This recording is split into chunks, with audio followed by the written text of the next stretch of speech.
Office Management Ressources Humaines, OMRH, célébré vendredi ensemble avec Primatia, Journée mondiale fonction publique là, dans Hôtel Montana, sous thème Une fonction publique en transformation, plus attractive et plus ouverte au service de l'efficacité de l'administration. Suivent intervention coordonnateur général OMRH là, ancien ministre justice, M. Jean-Roudy Ali, dans micro Réginald Jean-Louis. Je vous souhaite la plus cordiale bienvenue à cette grande célébration nationale de la fonction publique organisée par l'Office de Management et des Ressources Humaines sous le haut patronage du Premier ministre, le Dr Ariel Henry, avec l'appui du Programme des Nations Unies pour le développement. Je profite de ce moment solennel pour exprimer toute ma reconnaissance à vous tous, qui venez ici et d'ailleurs en si grand nombre à cet événement majeur qui promeut l'excellence et le mérite en honorant des femmes et des hommes de responsabilité qui offrent leurs services dans des conditions souvent difficiles à notre vaillante et résiliente population. Se dédier à la fonction publique est passionnant, puisque c'est la plus haute des vocations. Et le secrétaire général des Nations Unies, M. Antonio Guterres, l'a souligné dans son message d'aujourd'hui. Cette vocation, elle est hors pair, dans la mesure où elle permet de contribuer à l'amélioration des conditions de vie de la population. Votre présence ici est un témoignage éloquent de l'intérêt que vous portez à la chose publique, à votre noble devoir de servir les usagers de l'administration pour leur plus grande satisfaction. Mesdames, Messieurs, la cérémonie de ce jour autour du thème « Une fonction publique en transformation, plus attractive et plus ouverte au service de l'efficacité de l'administration » nous situe dans le présent et nous projette dans l'avenir. Nous voulons par là mettre en exergue le rôle de la fonction publique dans le processus de développement du pays. Le fonctionnaire est au centre de la gouvernance administrative et de son comportement dépendra la réussite ou l'échec du pacte de confiance qui lie les gouvernants aux citoyens. Voilà pourquoi le programme de modernisation de l'État, le PAME 2023, prône la nécessité de modernisation de l'administration publique pour améliorer la qualité de fourniture des services publics. Des initiatives sont en cours dans le sens de la promotion de la culture du mérite, de l'éradication de la corruption et de la promotion des valeurs d'éthique et de déontologie dans les services publics. Cette vision de changement est de faire de l'administration publique haïtienne une administration forte et sociale, vecteur du développement. Notre fonction publique a le devoir d'être plus innovante, plus ouverte, plus accessible et de qualité, appuyée sur les nouvelles technologies de l'information et de la communication pour se démarquer de son état peu flatteur actuel, marqué de surcroît par la fuite inquiétante des cerveaux vers d'autres cieux. Dans cette perspective, l'Office de Management et des Ressources Humaines, dans son rôle stratégique de pilotage de la réforme de l'État, a déjà réalisé un ensemble d'activités novatrices qui s'inscrit dans la modernisation de l'État-service pour faire évacuer l'État jouisseur. Il importe de citer, entre autres, la mise en place du dispositif de suivi de la mise en œuvre du PAME 2023 par l'implémentation du logiciel Piteos avec le soutien de l'Union européenne. L'évaluation de la gouvernance publique en Haïti en lien avec le PAME 2023 avec l'appui technique de l'Organisation de coopération et de développement économique. L'articulation du PAME 2023 avec l'ODD 16 a envie de mettre en exergue le rôle central de l'État dans la réalisation des objectifs du développement durable.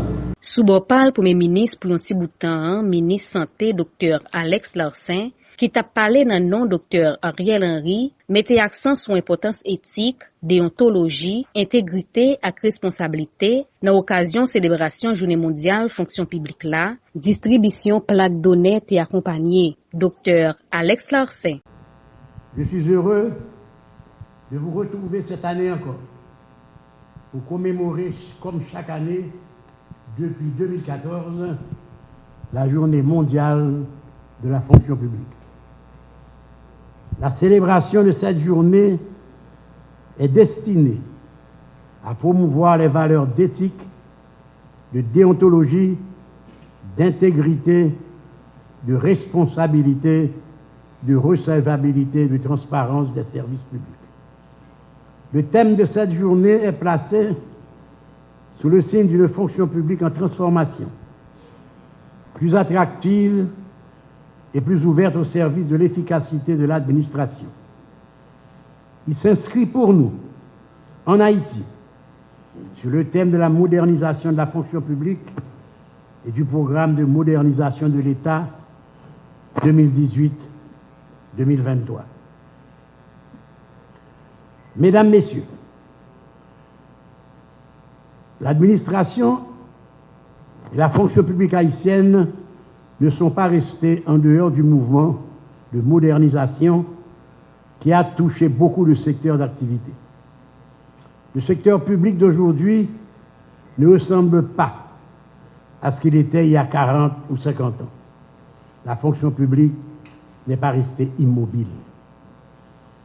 Le programme de modernisation de l'État, PME 2023, lui a donné un nouvel élan. Sa mise en œuvre contribue à la valorisation de tous les talents, de toutes les compétences. La rénovation de la fonction publique est au cœur de cet ambitieux projet. Cette redynamisation, aucun dirigeant ne saurait la réaliser tout seul. Je veux l'accomplir avec vous.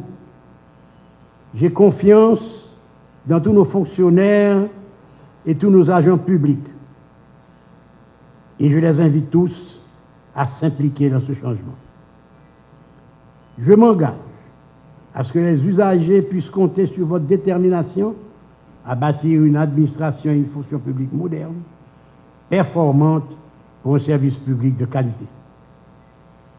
Il importe de souligner que dans le but d'améliorer l'efficacité du service public fourni par les fonctionnaires de l'État, mon gouvernement a déjà entrepris tout un ensemble d'initiatives proposant des actions simples et pratiques qui tiennent compte de la réalité institutionnelle et des moyens disponibles tels que la dématérialisation des procédures administratives, la formation continue et le renforcement des effectifs.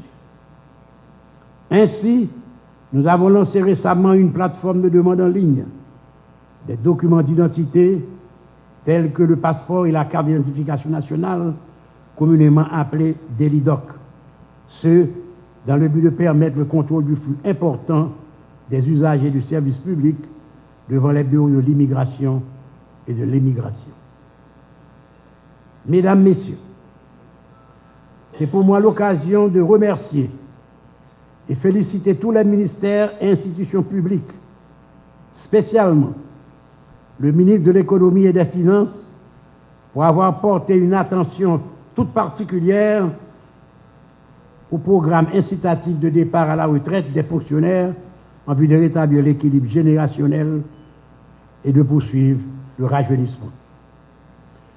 J'en profite pour réitérer l'appel lancé aux fonctionnaires de la Direction générale des impôts lors de la célébration du 99e anniversaire de cette institution de la nécessité de se mettre en phase avec l'évolution technologique qui accourt de l'administration fiscale de l'hémisphère.